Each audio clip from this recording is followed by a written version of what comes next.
Japan is one of the world's most important, influential, and powerful late-game civilizations. Home to nearly 126 million people, the Japanese economy is the third largest in the world after China and the United States, and correspondingly, Japan ranks third of all the world's countries in total number of assets and total amount of wealth. Japan further possesses one of the world's most powerful militaries, is one of the foremost leaders in the automotive, robotics, and electronics industries, while her culture is widely known and regarded across the world. By all accounts, Japan is one of the 21st century's great powers. But Japan also has a massive and persistent problem that has been making the country weaker and weaker now for decades. And that problem is simple.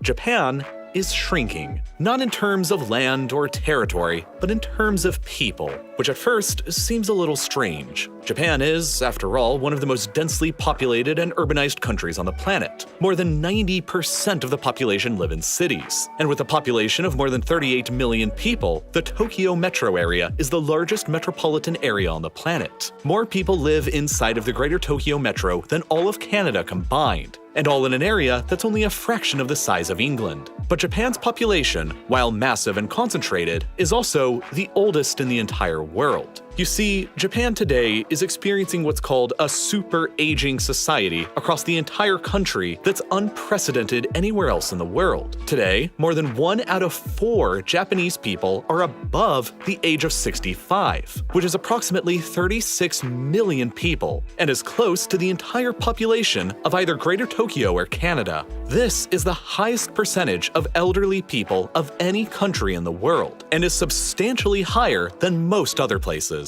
For context, here's a list of other countries by elderly population, and Japan's is above them all at a whopping 27%. But to be fair to Japan, a lot of this is simply due to the fact that the life expectancy rates within the country are literally unmatched anywhere else. As of today, the average Japanese person at birth is expected to live to the old age of 85 years, which is higher than any other country and substantially higher than any of those countries with younger populations that I mentioned earlier. People in Japan simply live longer lives than any other people in any other country in the world, for a very long list of reasons. Decades of peace and prosperity following the Second World War, some of the most advanced medical technologies in the world, and dramatically improved nutrition are all heavily contributing factors.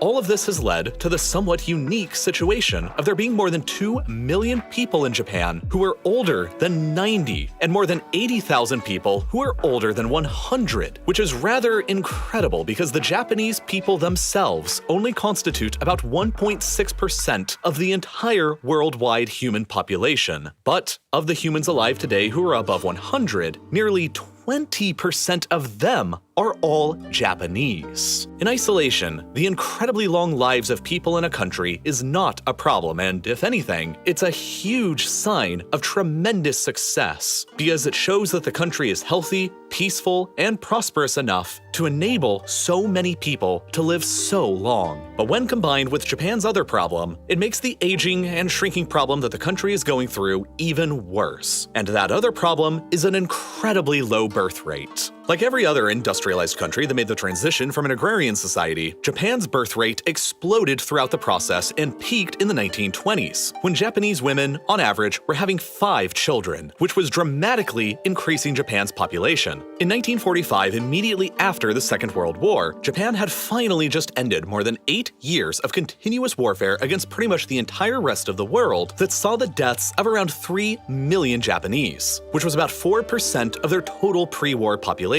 At that point, Japanese women were still having 4 children on average, while the average life expectancy for anyone born in Japan was only 52 years, a far cry from the 85 of today. But after 1950, Japan's birth rate began to take a nosedive to the point in the 1960s, Japanese women were only having 2 children on average, and in every single year after 1974, the average has been less than 2 children, meaning that Japan's births have been below the country's natural population replacement level for nearly half a century. In 2005, the Japanese fertility rate hit an all-time low when they sank to Japanese women having, on average, just 1.26 children each. And it's barely recovered from there since even today, the average is just a tad over 1.4. All put together, this means that the Japanese population reached the highest that it's ever been in 2008 at about 128 million people, and it's been continually shrinking ever since then. Today, Japan's population is about 2.4 million people less than it was in 2008, and it's rapidly getting worse. If the demographic trends remain the exact same as they are today, then Japan's population will decrease by about a third to only 87 million people by the 2060s, and will only be the world's 22nd most populous nation then. So, the million-dollar question here is this: why are Japanese people having so few children? Well, there's a lot of factors, but a really big one is that young people in Japan are facing a lot of insecurity around employment. Nearly 40% of the entire Japanese labor force today are irregular employees, which means that they're working only temporary part-time jobs or gigs, and they earn about 53% less money than workers their own age who work at more established firms or businesses. To make matters even worse, more than 1 in 10 Japanese employees work over 60 hours a week. More than 9,000 Japanese companies have employees working more than 80 hours of overtime a month. Most employees don't even take half of their allotted annual paid leave time off, while 3 out of 10 women do not take any childcare leave. Many Japanese men and women simply feel overworked and are just too fatigued to bother with pursuing romantic relationships or families. Which brings us to the next problem: the very unusually high rates of virginity and abstinence. There was this study that was conducted back in 2015 that found 1 in 10 Japanese adults in their 30s, men and women both, reported absolutely no heterosexual experiences of any kind. And then, even after the researchers adjusted their calculations to account for people who may have had any same-sex experiences, they still found that 1 in 20 Japanese adults in their 30s reported absolutely no sexual experience of any kind. And the fact that Japan's population is shrinking by so much has caused a whole lot of unexpected and pretty interesting problems. Currently, for every 5 workers in Japan, there are 2 elderly people who are beyond retirement age, and in order to support them, Japan is expected to be spending 28% of their entire national income on social welfare by the middle of this decade in 2025. And it's inevitably just going to keep getting even worse. By 2060, that number is expected to be 4 elderly people in retirement for every 5 workers, and nearly 40% of the Japanese population by that point are expected to be seniors, which means that the government is going to have to be spending even more on healthcare and welfare. But this is going to be hard to sustain, because as Japan's elderly population increases, the costs required to support them obviously go up as well. But as the young population of workers continues to decrease, so too does Japan's tax base and income, which means that the government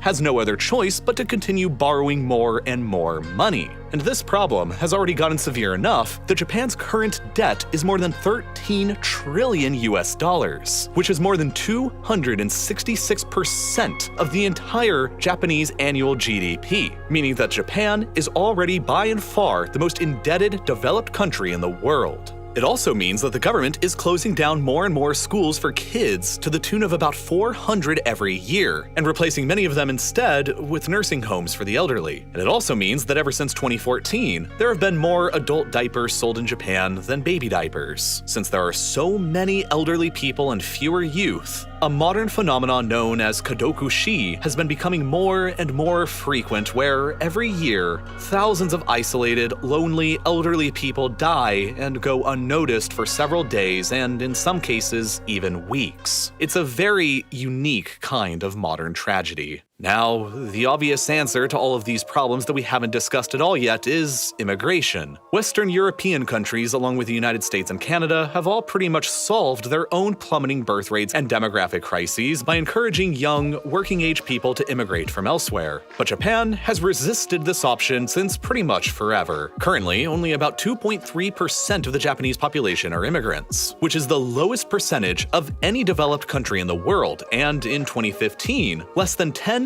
1,000 applications for Japanese citizenship were even approved by the government. People just don't really move to Japan very often, and it's largely because, for centuries, Japanese civilization has been pretty opposed to it. After all, Japan is a bunch of isolated islands separated across the ocean from the rest of Asia, and across the centuries, Japanese rulers have taken advantage of that fact by completely banning all foreigners from even entering, as they did between the 17th and 19th centuries. Unlike other developed countries, Japan is basically an ethno-state, and has simply never really had any history of immigration from abroad. And as a result, Japan is today the 6th least diverse country in the entire world, with nearly 98% of the population being ethnically Japanese. And there are fears and concerns among many that opening up the country to large-scale immigration from abroad will permanently change Japan's unique culture and identity. But they may not have any other choice. A UN study conducted in 2000 found that in order for the country to maintain its worker-to-retiree ratio, the country would either have to raise the retirement age of workers to 77 or allow a net immigration of 17 million workers by the year 2050.